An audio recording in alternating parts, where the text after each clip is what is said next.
Hello, my name's Mira, and I'm going to tell you a story about a little girl called Saffy, whose family are keeping a big secret from her.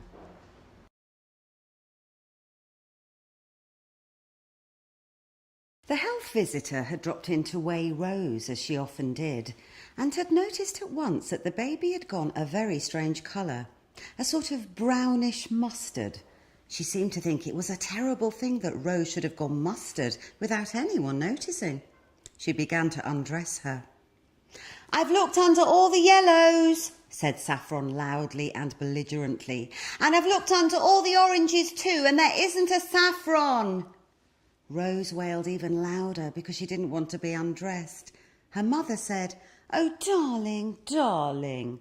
Indigo began hammering at likely-looking lumps of coal with the handle end of a poker. Caddy let the hamster walk across the table, and it made a delicate and beautiful pattern of rainbow-coloured footprints all over the health visitor's notes. "Why isn't there a saffron?" demanded Saffron. "There's all the others. What about me?" Then the health visitor said the thing that changed Saffron's life.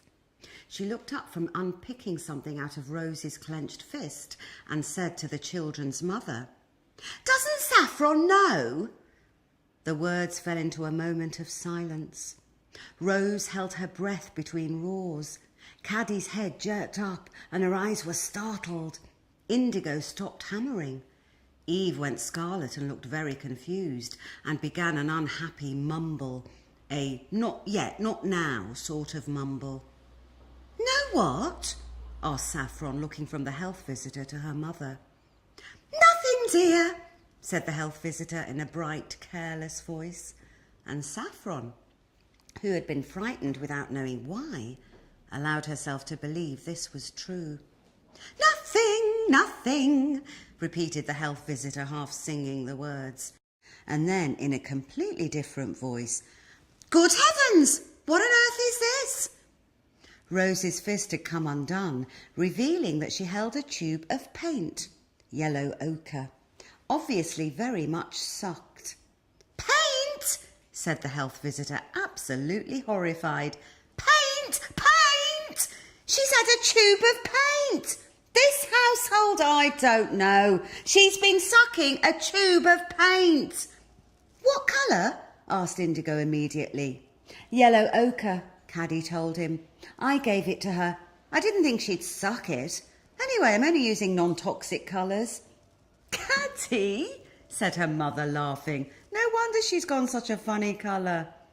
"I'm ringing the hospital," said the health visitor in a voice of controlled calm. "Wrap her up in something warm. Don't give her anything to drink. We'll go straight to casualty." Then for a while Saffron forgot her worries, while they all tried to convince the health visitor that none of Caddy's colours were in the least poisonous, and that Rose, except for needing washing, was quite all right. "But why did you give it to her?" the health visitor asked Caddy. "To make her let go of the Chinese white," said Caddy. "Chinese white's sweet," explained Saffron, and then there was another fuss. While it was going on, Indigo got bored and went back to his gold hunting, bashing a lump of coal so hard that pieces flew everywhere, and the baby got a chunk to suck, and the hamster jumped in fright into the health visitor's bag, and the health visitor said, "Thank goodness, my twins, if that hamster has made a mess." I suppose this is what they call artistic. "Yes," said Eve eagerly, "they are all very—" "You need the patience of a saint in my job," said the health visitor as she left.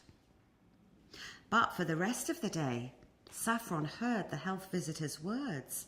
"Doesn't Saffron know?" The question was, know what?